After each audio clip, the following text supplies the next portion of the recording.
Hi, this is Carrie Brownstein. This is DJ Premier. This is Darren Aronofsky. You got the RZA right here. Rose McGowan. Radiohead. Aisha Tyler. Tribe Called Quest. Fred Armisen. Prince Paul. Javier Munoz. Seth Meyers. Frankie Cosmos. Flying Lotus. Hi, we're Chaim, and you're listening to the Talkhouse podcast.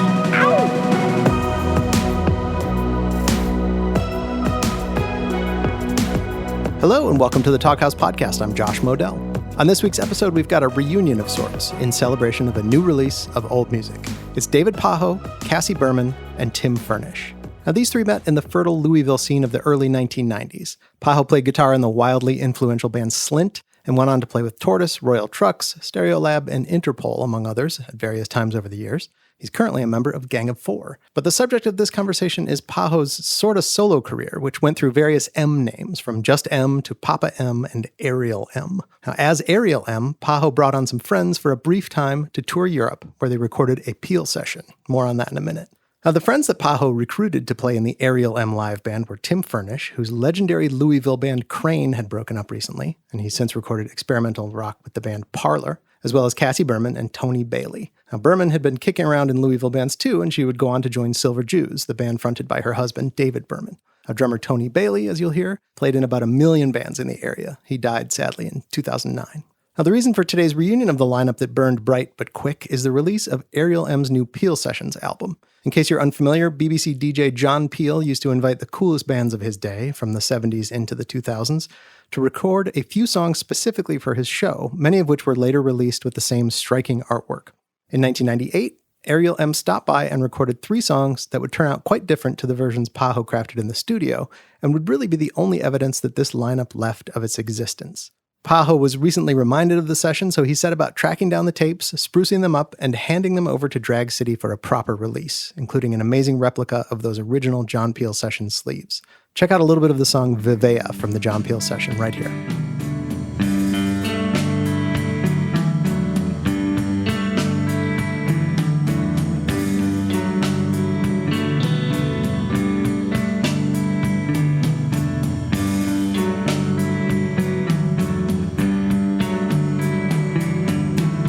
I didn't get the sense that these three had sat down for a chat in a while, so it's kind of like sitting in on a reunion with 3 people who have a lot of fond memories. They talk about their 98 tour, including the recording of this record. Plus, they get into fond remembrances of Tony Bailey, racing Stereolab to this record store, and even what they're up to now. Just a few days before this recording, Cassie Berman participated in a tribute to David Berman on the anniversary of his untimely passing, and Furnish has been working on some cool-sounding visual art for other bands.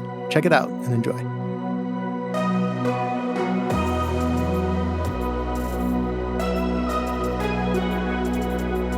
Maybe we should just start at the beginning where, I think I met you first, Tim, through the Rocket House or Crain or something. That sounds probably right. I remember seeing your band, Solution and then Slint and stuff before I ever met you. You and Bakai, you were always just, being fucking too cool and weird and funny, and I was, intimidated by you guys. Oh, wow. Yeah, we were monsters. But I forget when. Maybe it was even at a Slint practice or something. Yeah. I would sit in the back of the basement door with John and we listened to you guys. I feel like I just always knew you were around, the Furnish brothers. But, oh, yeah. And Cassie, where did we actually meet? I am pretty sure that we met at that Evergreen house out in South Louisville. Maybe at a King Kong show? When were you drumming in King Kong? What years were that? Oh, man, early 90s, I guess. Yeah, probably around 91. I think I knew that you were already a bass player, because who were you playing with? Joey Mudd. Pale Blue Star, that's the band, yeah. Yes. Gosh, I started playing in that band right after I got a bass, maybe 6 months later. Yeah. I think I was a sophomore or junior in high school, and I met Alex, their drummer, in that band. I remember seeing Crain at the Irish Rover. Oh, cool. There was this weird show there with Bratmobile, I think, or some Kill Rock Stars bands. Yeah, it was called the Another Place Sandwich Shop then. No. Should we introduce Tony? Oh, yeah. So Tim Furnish played guitar on the Peel sessions in that 1998 tour. Cassie played bass. Tony Bailey played drums, who is no longer with us. Oh, yeah, I saw a bunch of shows there. How would you describe the Rocket House to people that have no idea what the Rocket House is? I I would say the Rocket House was a kind of place like when you move out from your parents' house for the first time and you've got a bunch of friends and you guys are all into similar things and making music and skateboarding and stuff, that it was only right and natural to like come together in the same house. And my friend John Cook's dad had passed away. He got money to like put as a down payment and he bought that house, I think like in 89 or around 90 or something like that. And first group of people just came in and we would do that and just do our thing. It was fun. The Rocket House is, I associate it with Louisville in the 90s. I always felt like it was a punk rock squatter house almost. Yeah, that's accurate. But it was like it was also like the Discord House of Louisville, like, you know, where just every band from out of town would stay there. And it was really active. And I feel like you guys that live there probably have so many stories, like so much shit was going on every hour. There were many phases over the years. And, but yeah, I can certainly attest to like incredible things happening, both great and awful. Cassie, do you? I have so many memories in that house. Yeah, yes. I want to hear your Rocket House stories. I mean, for folks who aren't from Louisville, it is on, was it 4th Street? 4th Street, 4th and Oak. So these glorious old buildings that, you know, Louisville's a river city, so these great houses near downtown. Victorians. Between downtown Louisville, the Ohio River, and the University of Louisville campus. So when I was a student at U of L, like I would just walk down there just to hang out, like after class. Or John Cook's mom Peggy was like the den mother, and I just sit there and talk to her or talk to my friends that lived there at the time. I think Tim, you had already moved out by the time I was like walking down there a whole lot. Possibly, yeah. But I definitely spent the night there in random rooms so many times because I go for show. Yeah. And everybody would be partying, you know, and I just like, you know, little me, I just like curl up wherever I, you know, could. And yeah, I have so many amazing, weird memories happening in and around that place. God, I forgot about John Cook's mom. Peggy Cook. Which is saying a lot. I think she was the first wild grown-up I ever met. I'd never seen anybody's mom who, like, could hang. Yeah, she would, like, twirl baton at our shows and stuff. I still, like, talk to her every Christmas Day. Oh, that's so great, man. So let's talk about some music before people fall asleep at the wheel. Oh, yeah. So I knew you were a bass player, Cassie, and I knew I wanted to play bass with you. I was just starting to write my own songs I wanted for a solo record. And Tim, you were a natural choice as well. Like, just, you know, there's so many great musicians in Louisville, and we were all you know, we're all part of the same tribe or whatever they call it. Mm-hmm. Cassie, you played on the first the Safeless and Napoleon 7-inch. And yes, I did. Like multiple recordings after that. And you guys both did tours. Like, you guys are kind of like the secret weapons of Ariel M. And I'm so glad you guys are now getting props. Exactly. Well, that Clover Lane house is like your home studio where you made all those recordings. Yeah. I did everything there. I loved how small your control room was, and I just was always amazed by it. Yeah. Oh, yeah. I mean, I got that from Albini, you know, like he had his control room and when he first started on North Francisco, you know. Nice. You remember that studio? Yeah, the first 2 Crain records were done there. He had the control room in the attic and the tracking down in the basement. But before that, like he was using the room below the attic, like right off the kitchen for a while. Oh, okay. All right. Yeah. So 1998. Right. End of 98. Recorded February 98. Wow, is that early? In 98? Yeah, I just looked at the Peel Sessions era. Wow, holy shit. So we were over there.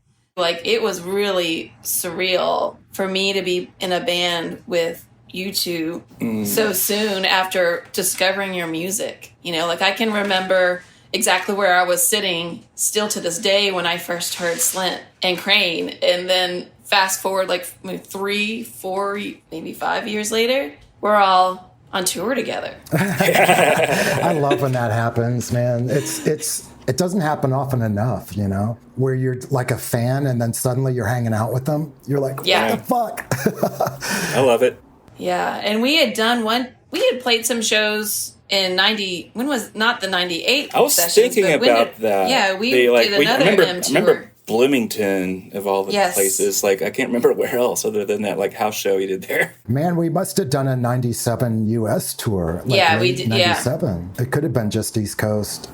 Anyway, that European tour was, I mean, I feel like I have a bunch of stories from that as well. Even though, I mean, it was a month long, or at least a month. It may have been a little longer. I don't believe there were any days off unless we had to travel. It was intense, my first It time. was really intense, man. And I only realized it in hindsight. At the time, we were just kind of in survival mode, I think.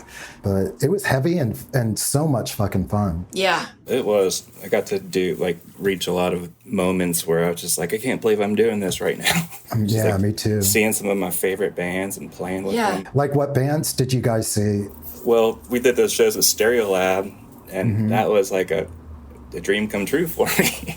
Yeah. Yes. We were playing in Bristol at this huge place for me, and it's certainly bigger than any place I'd ever walked on stage. And I remember I was walking upstairs from the dressing rooms, and Leticia was walking downstairs, and she said, "Just go out there and impress the kids."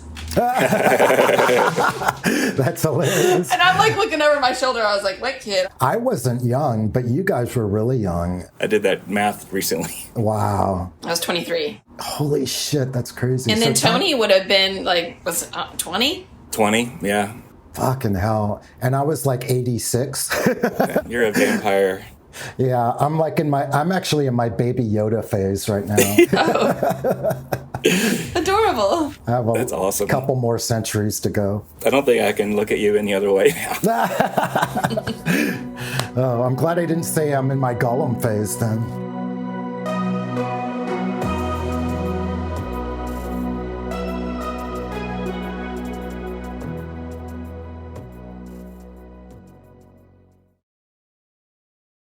We were opening for Mogwai on Yes. and Stereolab. Holy shit. And in Mogwai, I can't remember how it would happen, but it would end up that at the end of their set or our set, the drums would just kind of come up on stage and everybody would be banging the drums. Usually Tony would come out there with them and go nuts. Yeah, Tony would come in Yes. at the end. And then I guess a couple times there was other people joining in. But it's like, yeah, last song of the night. Woohoo, let's do it. That was so nice of them to because they loved us and we loved them, and it was great that They were a lot of fun. they always were happy to have us come up and make noise. So the Peel sessions, do you guys have any memories about that?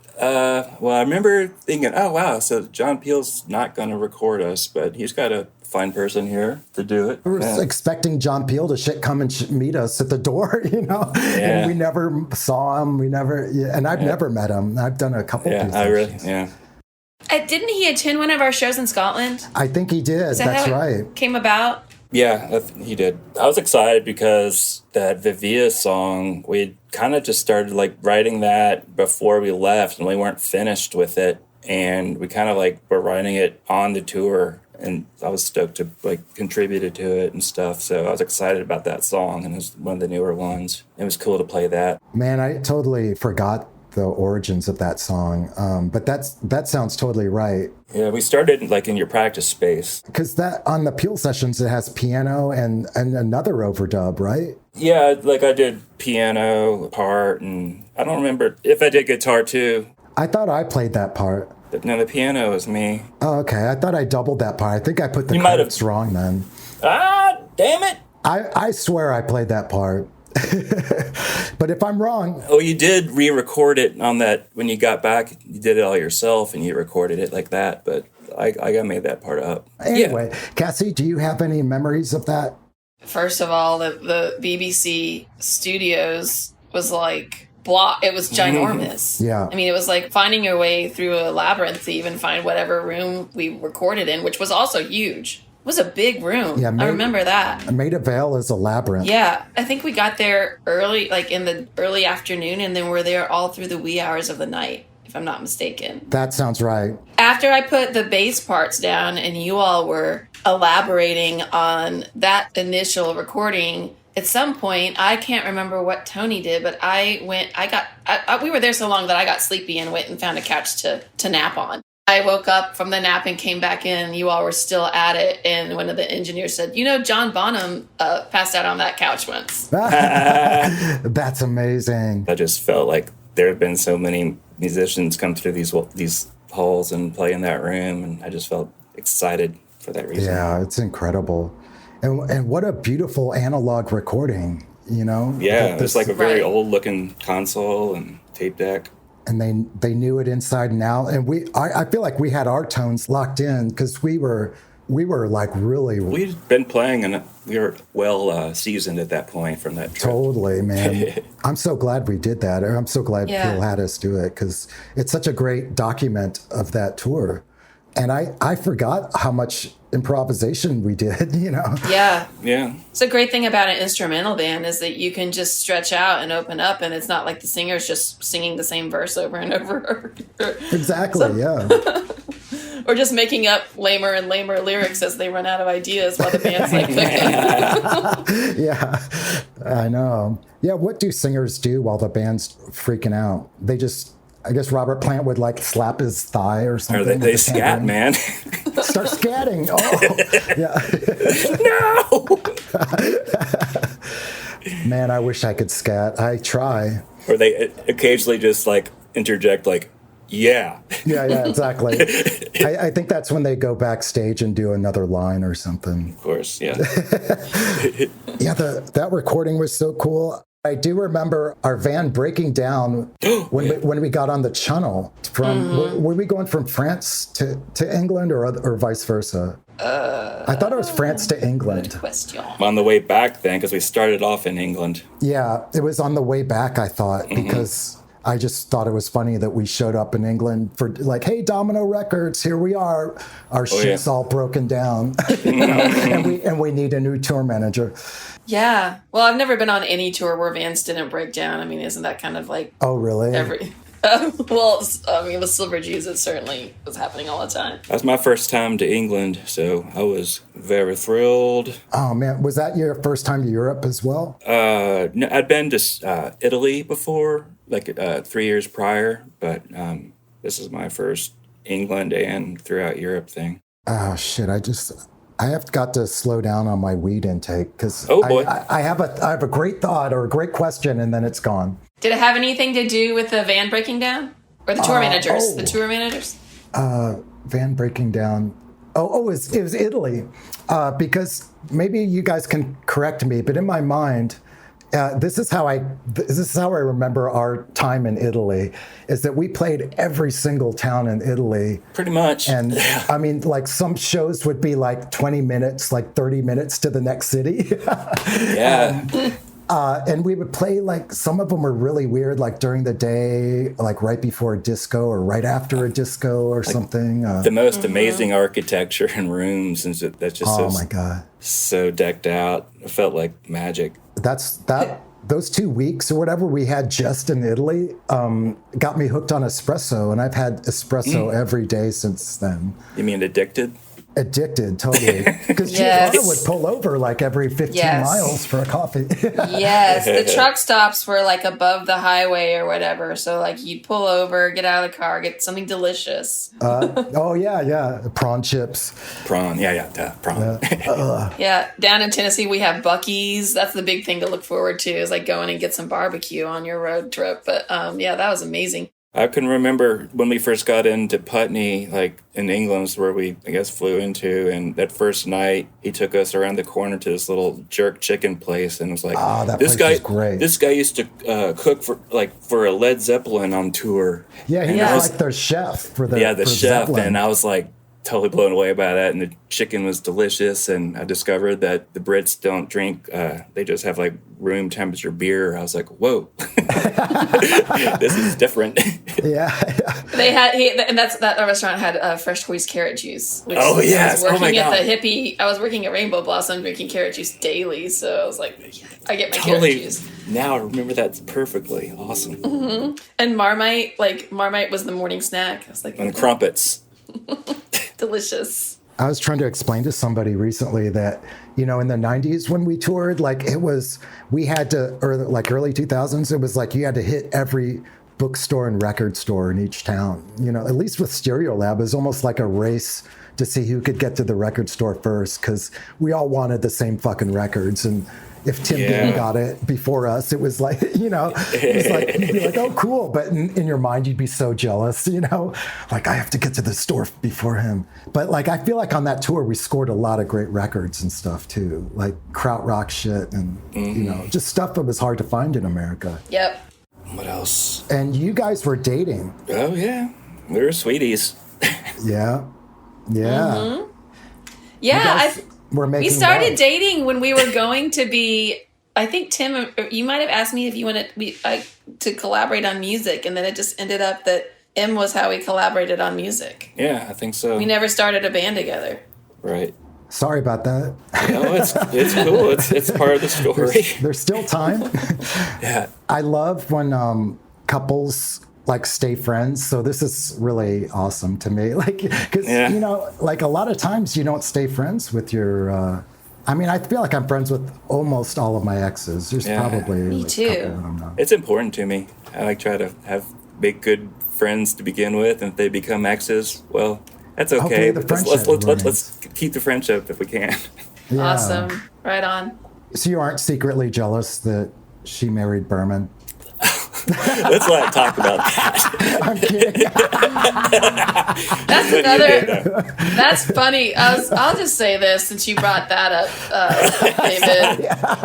Was like the fall. The fall of '98 was so insane because, if I'm not mistaken, we did a U.S. tour in addition to our European tour, where we recorded in. You said it was February of '98. Mm-hmm. I'm pretty sure that we may have done another U.S. tour in the early fall, if I'm not mistaken. I remember falling asleep after we played, and we would crash at whoever's house was nice enough to offer us a place to stay sometimes, right? Yeah. And I remember dreaming of this puppy on tour, and when I came home, I found the puppy, and that was Miles.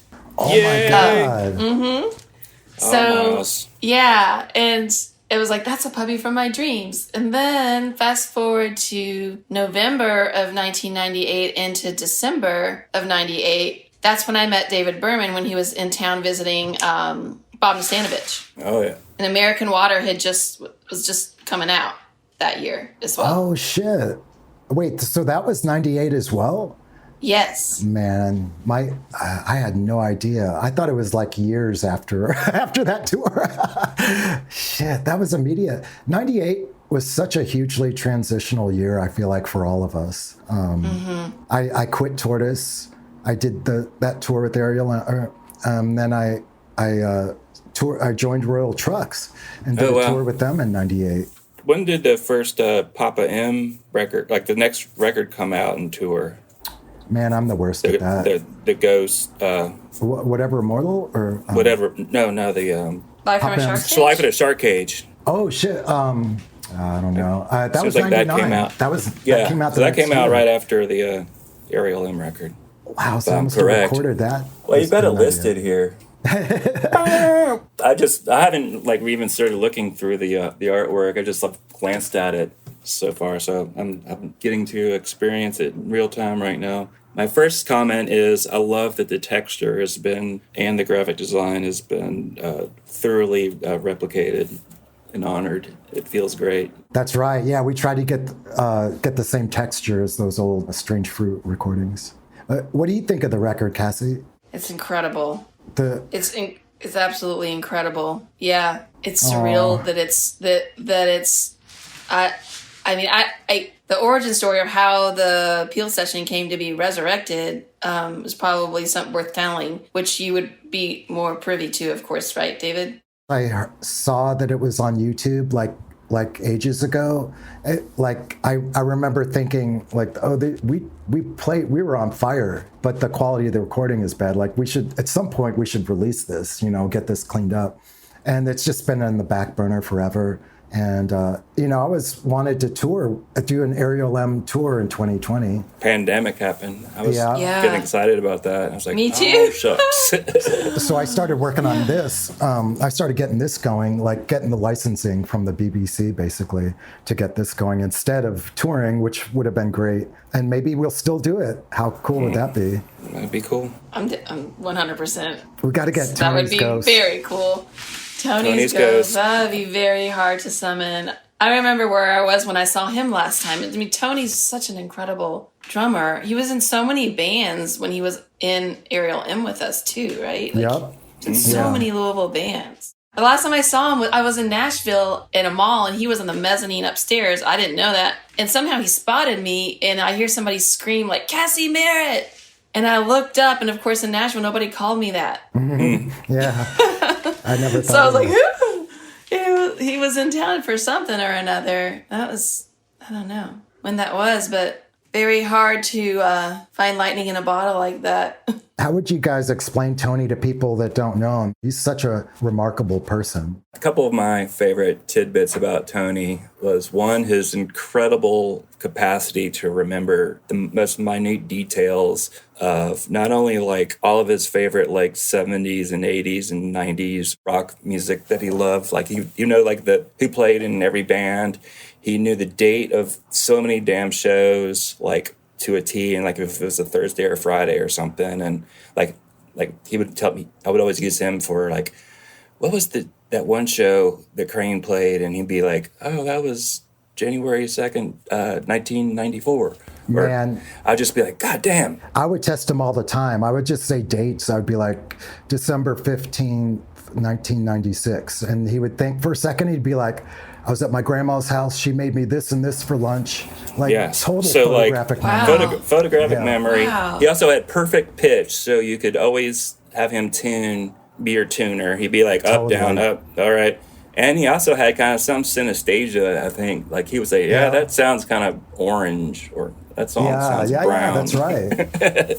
Yeah, and we would talk about that. He'd be like, "Oh yeah, that's totally purple," and I'd be like, "Yes, that's purple." Like it's got to be purple. I tested his tuning capabilities because I always knew that. But, and we'd be in the van and they'd be playing like if a Nirvana song came on the radio or something, he'd be like, "Oh, this is they sped this up slightly," because he could tell when they the tape was pitched up a little bit or pitched down. Wow. That would make sense that he would be able to pick up on that. Yeah, exactly. One time I tested his tuning when I was changing strings on my guitar. I don't remember what I was on tour with. I think it was a Papa M tour, but I was outside changing my strings, and we were all just sitting outside. And I asked Tony, I was like, what note is this air conditioner unit humming at? And he thought about it, and he's like, it's kind of an F sharp, and it's clashing with the airplane flying overhead, which is a G. And I had my tuner there, and I was tuning my guitars, and I checked, and he was totally right. Oh, neat. The F sharp was slightly off, and the airplane was a G. And it clashed. I could not believe it. Yeah. And it was so incredible. And, not to mention his drumming, which is just, he was a monster. And he could hold back. He also had this like awkwardness, like if he wouldn't like understand the situation that was going on, just like that we come across, like if he doesn't like understand it, he would often be like kind of freaked out and just dismissive of it and just be like, whoa, dude, like he'd be confrontational and just like he would like seem like a snap every now and then on people because they're just, he wasn't like prepared for something. I was just like, You're right. That's true. Like, I always found that odd. Yeah, I forgot about that. It was like a survival mechanism or something. His survival skills were really intact from a young age, I think. Him and John Cook had some good battles. Oh, man, they sure did. Like physical tussles? Well, I remember, one of the last times I saw Tony, I remember he showed me this huge bite mark on his forearm that John Cook did when he was trying to get him out of his apartment, I think. Yeah, okay. Yeah, but that's the all good times. Ariel M's the only band that I ever used the drop D situation, the tuning peg on my bass, which is still there. Oh, really? Yeah. You've got the little key switch. It's like the little boop, Yep. that drops down. Yeah, and that's my first memory of meeting Dan Koretsky, who runs Drag nice. City. Is that we got to Chicago and we went to a music store and got that for my bass. That's right. No way. Yes. Oh yeah. What a good choice, man. Oh wait, we bought it for your bass and installed it. I think yes. Oh wow, I totally don't remember that. Yes, because to this day I'm not very y'all know so much more about gear and stuff than I do. I can't remember what songs I used it on. All of them? Number 3. Wait. Okay. Yeah, for sure. Oh, wedding song number 3 is what I was thinking. That's Makes lovely sense. sound. So, Cassie, you were stuck with 4 smelly dudes for a month in like a van. Yeah. And I never once heard you complain about that. Yeah. Every now and then, I loved it when we would be back in Putney because Jackie had these lovely smelling soaps and a nice bathtub. Aw. And I'd get to be kind of girly. And one time Jennifer Harriman was staying there when we were there, and so I got to hang out with her. And she's one of my idols, of course. I love Rural Trux, so I was like, wow, I can't believe I'm talking to her. I feel bad that we didn't have another girl with us on tour, just so that you could have you could at least have someone to Well, when we were in Italy, we did. Well, yeah, with Giovanna. yeah, and that's when true. we were playing with Stereolab, there were 3 women in the band at the time. That's true. You had plenty to. So we'd plenty go of ladies thrifting to hang out. sometimes while you guys would go to record stores, or vice, both. Yeah. But yeah. Oh, that's good. So you never felt like you were outnumbered, or you're just like, oh my God, I can't hear about a fucking pedal anymore. I guess I grew used to it really fast. I mean, when other bands I'm in, I've always been the only chick in the band. So I'm used to people falling asleep on either side of me while I'm in the middle of a band. That is so funny. You are a pillow. Here I am, petite lady in the middle with 2 huge dudes snoring on either shoulder. This is a nice pillow. But gosh, a lot of people, it seems like, wouldn't be able to handle that scenario, at least not for several weeks at a time, in kind of grueling circumstances. It was not a luxury tour. Yes. Maybe also chalk it up to the fact that I was 23. I don't know, it might be harder now to go on so little sleep in the dead of winter and be stranded in a van that doesn't work with no heat. I don't think any of us ever complained. I mean, we did, but it was all playful because I think we were all just so stoked to be there, Exactly. Yeah, I've got pretty much nothing but fond memories of it. Yeah. Even though, in hindsight, it seems fucking excruciatingly grueling. I could never do that kind of tour now. We played almost every town in Italy, but we kind of did the same for Great Britain. Yes, that's right. For with real. both with Stereolab and Mogwai, and just pretty much every town on the island. Drive 30 minutes, play a show, drive 30 minutes back, do the same thing the next day. Exactly. I just forgot to ask everybody what they're doing now. I'm still doing Gang of Four. We have some shows in November, just 1 or 2. We're actually playing with Jesus Lizard in Austin, Texas, in November, Awesome. which I'm excited about. Sounds incredible. That'll be a great show. It's a festival. Nah, never mind. Yeah, I know.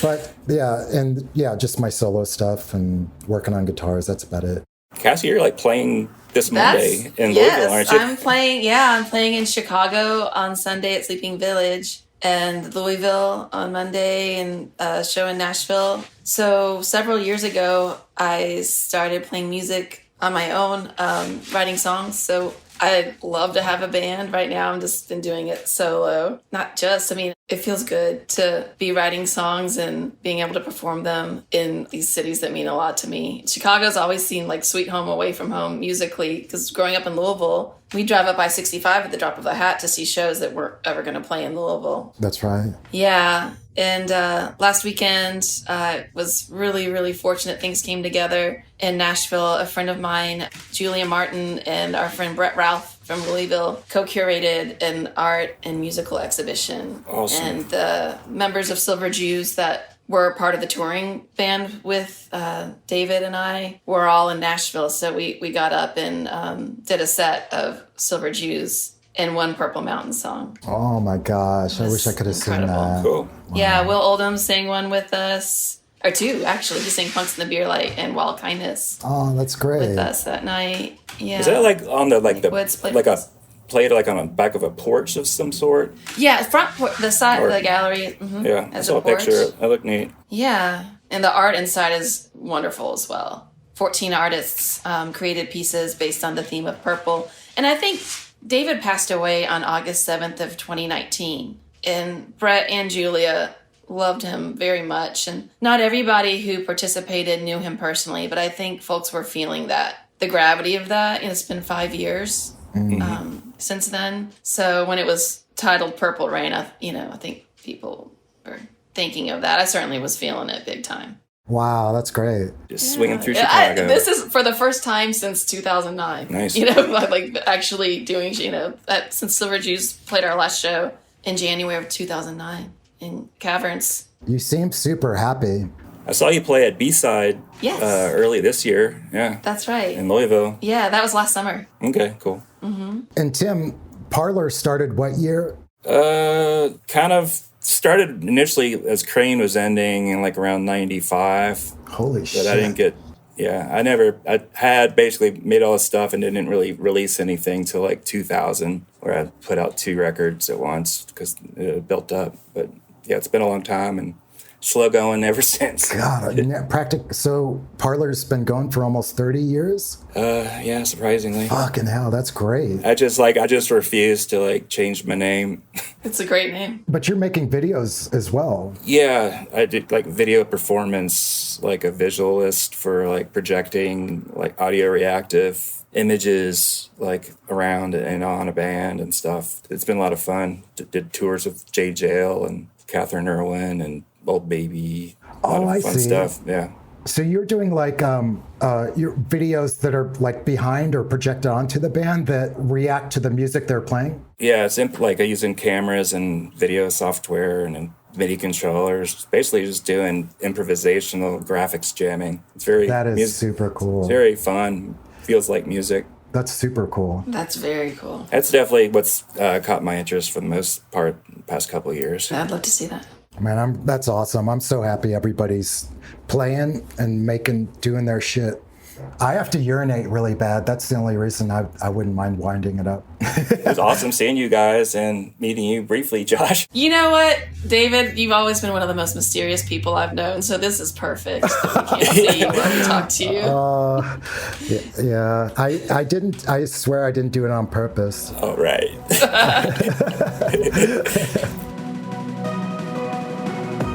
Thanks for listening to the Talkhouse podcast, and thanks to David Pajo, Cassie Berman, and Tim Furnish for chatting. If you liked what you heard, please follow Talkhouse on your favorite podcasting platform, and be sure to check out all the great stuff at talkhouse.com and in our wider podcasting network. This episode was produced by Myron Kaplan, and the Talkhouse theme is composed and performed by The Range. See you next time.